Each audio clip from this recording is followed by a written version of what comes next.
ඔයා දිනපතාම කාර්යාලයේ මිත්‍ර සම්බන්ධතාවලදී හෝ ආගන්තුකයෙක් එක්ක ගනුදෙනු කරද්දී වුණත් ඒ අය විසින් ඔයාව මැනිපියුලේට් කරනවා කියලා කවදා හරි දැනලා තියෙනවද? මැනිපියුලේටර්ස්ලා සරල ලාමක ක්‍රමවේද භාවිතා කරන්නේ නැහැ. ඒ වෙනුවට ඔවුන් උපවිඥානික පරීක්ෂණ මගින්ම පෙන්වා දුන් මනෝභාවික ක්‍රම භාවිතා කරනවා. අද වීඩියෝ එකේ අපි බලන්න යන්නේ මාස්ටර් මැනිපියුලේටර්ස්ලා වඩාත් අල්ලගන්න අමාරු විදියට කරන සාමාන්‍ය නිරීක්ෂණයකින් හඳුනා ගැනීමට අපහසු වෙන විදියට කරන අඳුරු මනෝභාවික ටැක්ටික්ස් 7ක්. වීඩියෝ එක ඉවර වෙනකම් බලන්න. ඔයා මේවා හඳුනාගත්තොත් ඔයාට ආරක්ෂා වෙන්න පුළුවන් වෙයි.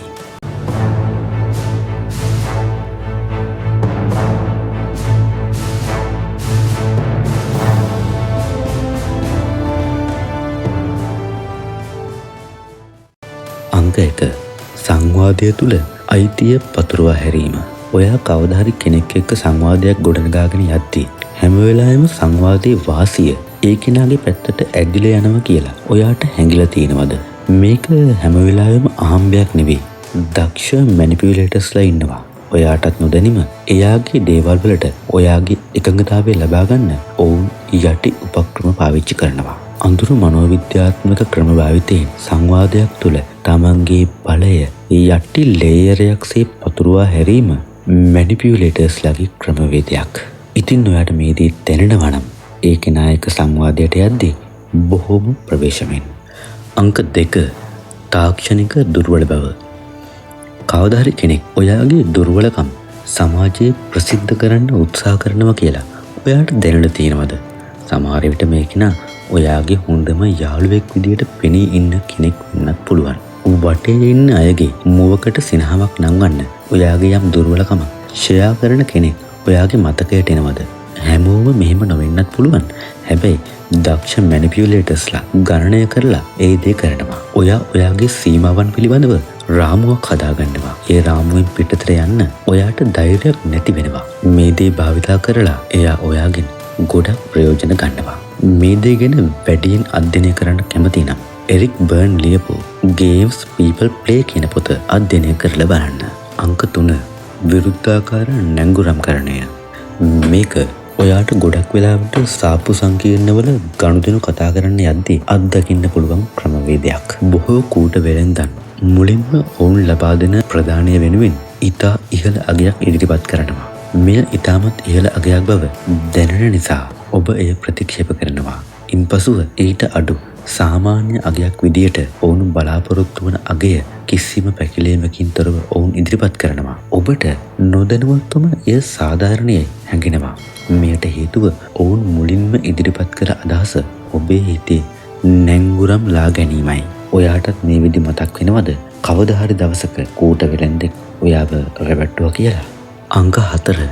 උපායමත් වැරදි තේරුම් ගැනීම.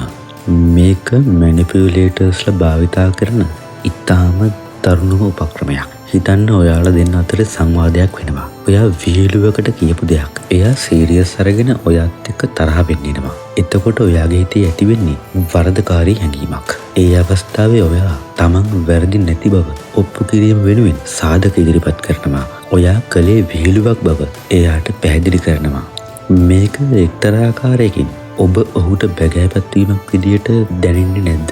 ඔබ කළ විහිළුව වරදවා වටහා ගැනීම ඔහු හිතාමතාම කළ දෙයක් නම් ඔබට මොකද හිතෙන්නේ? ඔබ කළ විහිළුවක් හිතාමතාම වැරදි වැටහීමක ඉන්න කෙනෙක් විදියට පෙන්නලා එයා ඉදිරියේ බැගෑපත් වෙන මට්ටමට අරගෙන එනවා. ඊට පස්සේ එයා ඉදිරිපත් කරන පළවෙනි යෝජනාවට ඒ යෝජනාව ඔයාට කොච්චර අසාධාරණ වුණත් ඒකට එකඟ වෙන්න ඔයා යටිහිතින්ෙන් කැමති වෙලා ඉවරයි. රොබර්ට් කියාල්ඩිනි මේක ඉන්ෆ්ලුවන්ස් මෙකනිසම් එකක් කියලා පෙන්වලා දීලා තියෙනවා. අංක 5. සත්‍ය මොහොතේ මෝහයට පත් කිරීම. මෙය ඉතාමත් භයානක මනෝවිද්‍යාත්මක මැනිපියුලේෂන් ටෙක්නික් එකක්. මේ දේ තුලින් එක් බොරුවක් සත්‍යයයි සිතීමට ඔබගේ මනස දිනපතාම මෙහෙයවනවා. මේක සරලව ග්‍රාම්‍ය ව්‍යවහාරයේ මේ ආකාරයෙන් කියලා තියෙනවා. එක බොරුවක් සියවතාවක් කියූ පසු එය ඇත්තක් වෙනවා. මේ කතාව ඔයා කවදා හරි අහලා තියෙනවද? මේක ගොඩක් වෙලාවට දේශපාලඥයින් ප්‍රොඩක්ට්ස් මාකට් කරන අය පාවිච්චි කරනවා. ඒ අය යම්කිසි අදහසක් ආකාර 100 ගණනකින් ඔබේ විඤ්ඤාණය තුල තැම්පත් කිරීමට උත්සාහ කරනවා. ඍජුවම ආකාර 5-6කින් එයාට කියන්න පුළුවන්. ඊට පස්සේ එයා වක්‍රාකාර මාධ්‍ය උපයෝගී කරගෙන ඒ අදහසම ඔබගේ මොළයේ තැම්පත් කරනවා. ඉතින් ඒක බොරුවක් වුණත් ඔබගේ විඤ්ඤාණය තුල එය සමාජයේ පවතින බහුතර කැමැත්ත හිමි පොදු අදහසක් යන හැඟීම ඇතිවනවා. අංක 6 ත්‍රිකෝණීකරණය. මේක තවත් එක කොමන් ටැක්ටික් එකක්. අනිත් අයගේ හැඟීම් වලින් අයුතු ප්‍රයෝජන ගන්න අය ගොඩක්ම පාවිච්චි කරන ටැක්ටික් එකක් තමයි මේක. ඒක මෙහෙමයි. ඒගොල්ලෝ ඔයාට කෙලින්ම කියන්නේ නැහැ. ඒ වෙනුවට දෙවන පාර්ශවයේ කෙනෙක් පාවිච්චි කරනවා. ඒක කරන්නේ එයාලගේ වචන වලින්මයි. උදාහරණ අංක 1 මෙහෙම හිතන්න. ඒ වෙලාවේ සුනිල්ට උනත් තේරුණා මම හරි කියලා. කෙනෙක් මේ දේ ඔයාට කිව්වොත් ඔයාට උනත් ඒ වෙලාවේ හිතනවා ඒ කෙනා නිවැරදි කෙනෙක් කියලා. උදාහරණ අංක 2 මෙහෙම හිතන්න. ඔයාගේ හොඳම යාළුවා නිමල් මට කිව්වනේ ඔයා ගොඩක් ලෝභ කෙනෙක් කියලා. කෙනෙක් මේ දේ ඔයාට කිව්වොත් ඔයා එතන ඉඳලා තමන්ගේ නිවැරදිභාවය ඔප්පු කිරීම වෙනුවෙන් සාක්ෂි ඉදිරිපත් කරන අහිංසක ගැත්තෙකුගේ බවට පත් වෙනවා. ඉතින් හොඳ මැනිපියුලේටර් කෙනෙක්ට මේ දේ පාවිච්චි කරලා ඔයාගෙන් ගොඩක් දේවල් ලබා ගන්න පුළුවන්. රොබර්ට් කියාල්ඩිනි මේක ඉන්ෆ්ලුවන්ස් මෙකනිසම් වල ශක්තිමත්ම ක්‍රමවේදයක් බව පෙන්වා දීලා තියෙනවා. අංක 7 හැඟීමක තත්කාලනය. සංවාදයක යම්කිසි විවාදාත්මක ස්වභාවයක් තිබෙනකොට ඔවුන් ඉක්මනින්ම නිශ්ශබ්ද වෙනවා. ඔබට හිතෙනවා ඔබේ අදහස සංවාදයේ ජයග්‍රහණය කළ බව. ඔවුන් එය පිළිගත් බව. නමුත් එය සත්‍ය නොවේ. ඔහු දරුණු මැනිපියුලේටර් කෙනෙක් නම් ඒ නිශ්ශබ්දතාවය ඔහු රැකගෙන යන්නේ සංවාදයේ අවසානයේ ඔබ තුළ ඇතිවන වරදකාරී හැඟීම වර්ධනය කිරීමටයි. එම වරදකාරී හැඟීම යම් කාලයක් තුළ දැනීමෙන් පසුව ඔබ සමාව ගැනීමෙන් යම්කිසි මනෝභාවයකට නිතින්ම පෙළඹෙනවා. එවිට ඔබ ඔහු ඉදිරිපත් කළ කරුණ වෙනුවෙන් යම්කිසි සාධාරණ සත්‍යයන් ඉදිරිපත් කරනවා. ඒ අවස්ථාව වෙනුවෙන් ඔහු නිහඬව රැකගෙන සිටිනවා. අවසාන සාරාංශයක්. ඔවුන් කතාබහ තුළ ඔවුන්ගේ ආධිපත්‍යය පතුරවනවා.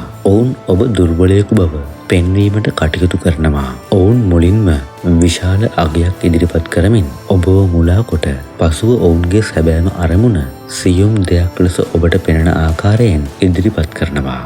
ඔවුන් එකම බොරුව විවිධ ආකාරයෙන් ඔබට සත්‍ය ලෙස දැනෙන ආකාරයට තුන්වන පාර්ශ්වයක් භාවිතා කරමින් ඔබව හසුරවනවා. සහ ඔවුන් උපාය මාර්ගිකව නිශ්ශබ්ද වීමෙන් ඔබගේ හැඟීම් පාලනය කරනවා. මේ උපක්‍රම එකින් එක දකිද්දී මොනවා හරි ලේසියි කියලා ඔයාට හැඟෙනවද? ඒව ප්‍රැක්ටිස් කරන්න ඔයාට හිතෙනවද? මං කවදාවත් ඒකට ඔයාව අභිප්‍රේරණය කරන්නේ නැහැ. මේ වගේ මැනිපියුලේටර්ස්ලා ඔයාගේ ජීවිතයේ සාරය උරා ගන්නව නම් ඒකෙන් ගැලවෙන්න මේ දැනුම පාවිච්චි කරන්න. අපි ෆෝල්ඩ් 9 අපි අරගෙන එන්නේ ඔයාගේ ජීවිතයට වැදගත් වෙන මේ වගේ දේවල් විතරමයි. ඉතින් අපිව සබ්ස්ක්‍රයිබ් කරලා ෆෝල්ඩ් 9 අපේ කමියුනිටි එකත් එක්ක එකතු වෙන්න. මම දන්නවා වීඩියෝ එක මේ වෙනකම් බැලුවනම් ඔයා ජීවිතේ එක අඩියක් හරි ඉස්සරහට යන්න උනන්දුවෙන් ඉන්න කෙනෙක් කියලා. ඒ වෙනුවෙන් අපි අපේ සහයෝගය අනිවාර්යෙන් දෙනවා. ඔයා ජීවිතේ එක අඩියක් ඉස්සරහට තියන්න ජයග්‍රහණයට තියෙන දුර නිකම්ම අඩු වේවි. ඔයාට good luck.